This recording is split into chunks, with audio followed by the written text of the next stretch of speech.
Hey there, this is my 3D model of the Crucible from Doom Eternal that I made in about a month.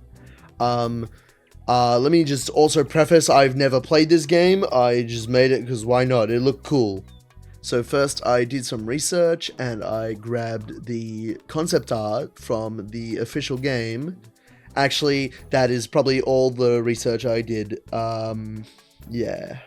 Then I imported it into Blender, which is my 3D program of choice, where I would go to just stand it here so I could make the Blockout, which is this stupid little dinky little thing. It's just made out of a few different weird shapes that I made, or it's like cylinders that are already made, or it's these cubes that I just beveled on the sides. It's really it's really quite simple. This is just a cylinder, cubes, bevels, you know, all this stuff. These are kind of weird, but they're fine as well. And yeah. Once that's done, it's time to bust out the drawing tablet, because that's when I moved on to sculpting, where what I did was I got all of these parts and I used, well, most of these parts, not these two, and I used a function to mold them into one big part, which I then was able to sculpt on, creating this, which I think it came out. I think this looks really cool. It's just the same thing but sculpted on, and it's got these little indents for the guards on the side, and the guards themselves, and all this stuff, and it's all one combined model, so that there aren't a lot of complications down the road. I think it came out, I just said it, but I think it came out really well. There's some real sharp parts that are hard to make sharp, especially in Blender, because like most people use ZBrush, which is the paid sculpting app, but I use Blender because I'm cheap. After this, you'll notice that this these parts are all all very high quality. They have lots of polygons, which you don't want. You don't want all of this detail. At least once you're done sculpting, you want to get rid of some of this. So we're not going to do that. Instead, what is a really efficient way to do this? What's a really nice way of doing this, which isn't necessarily too efficient, but it works, and it's the standard across 3D, like the pipelines and stuff, is called Retopology, where you take this base sculpt model and you put other models on top of it, and you have to manually place every single polygon until it's basically just the original, but it's lower quality, right? This is what it looks like right here. This is the retopologized version, which is the same thing, just with a lot less polygons and triangles and squares and all the shapes and the pentagons and the hexagons. And if there's pentagons and hexagons in a model, by the way, that you failed.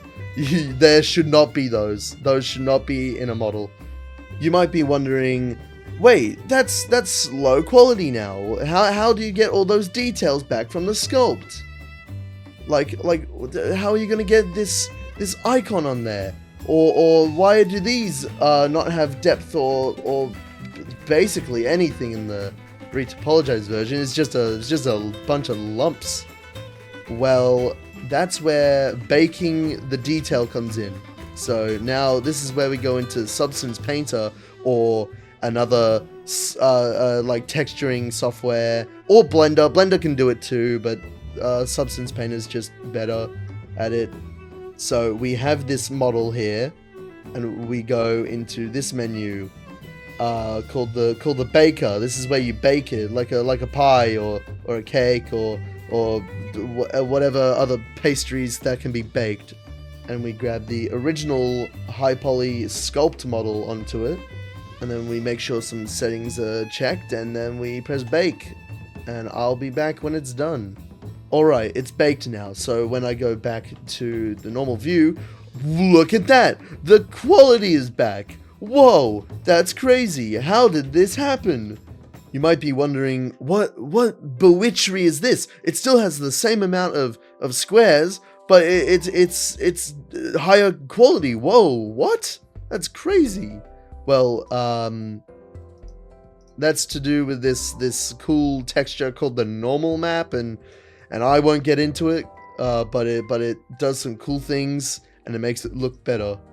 Once you've done that, you can go and you can add your colors. You can do some coloring. We can make it blue.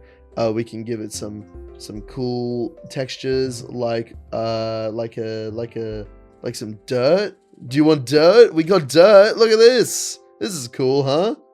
So once you're done with the textures, oi mate, once you're done with the bloody textures, once I'm done with the textures, I export them and then I screw this program. Get me out of here. And I go back into Blender. But whoa, wait, it's got no funny little colors, no funny dirt or anything. So we go and we add the separate textures onto the model. Once you've done all that, you get this. Look at that. This is what happens when you've done everything correctly. You get a cool looking 3D model and you will be happy. Now this isn't really complete. There's only one guard and there's no blade. Like the whole thing is, wait a minute, there's a blade there.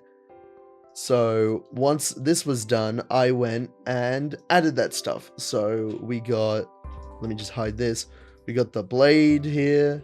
It's just a square with the texture that I made in Photoshop.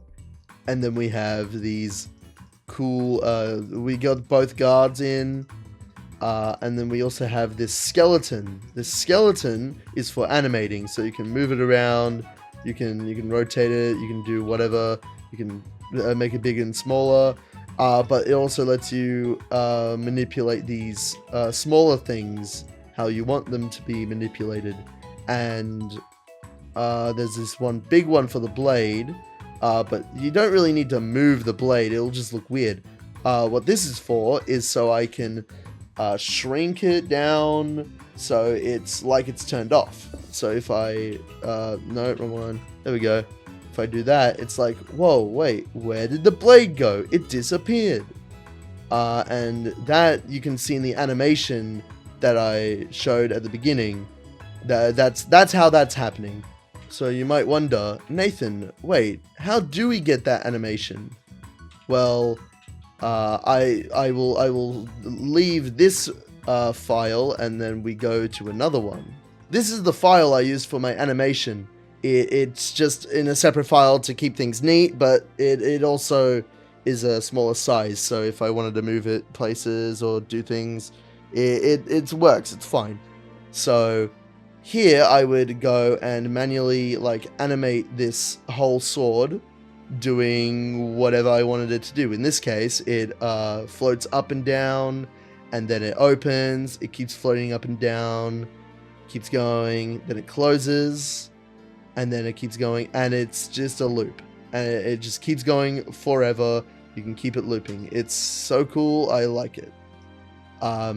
These are all separate little animations I have here. Like there's specifically the hover, and then there's specifically the spin, and then there's the unsheathing, and then the resheathing. Yep, great names, I know.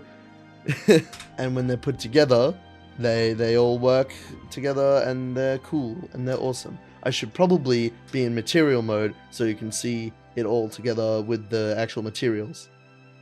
So once all that was done, I had to set up lighting and the camera and stuff.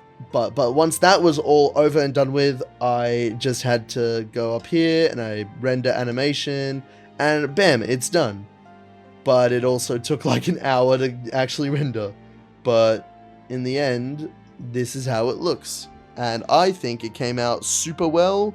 I did not think I could make something that looks this good. This is probably my best model I've ever made, just because I'm constantly learning new techniques or how to do previous things I've done better. So before I end this video, I'm just gonna ask that if you want to see me model something, like, reply with it or comment. I forgot what it's called here, but you should do that, and then I might make it.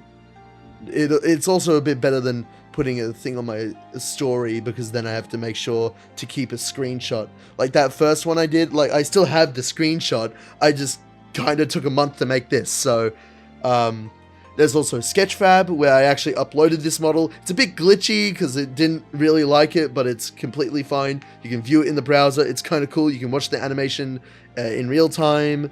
I'm also gonna put it on ArtStation and stuff. I have an ArtStation. You can look at my ArtStation. It's all there. It's all awesome. I need to put more of my old stuff on there, but yeah. If you found this interesting, great. That was that's what I wanted. If you didn't, why are you here? Goodbye.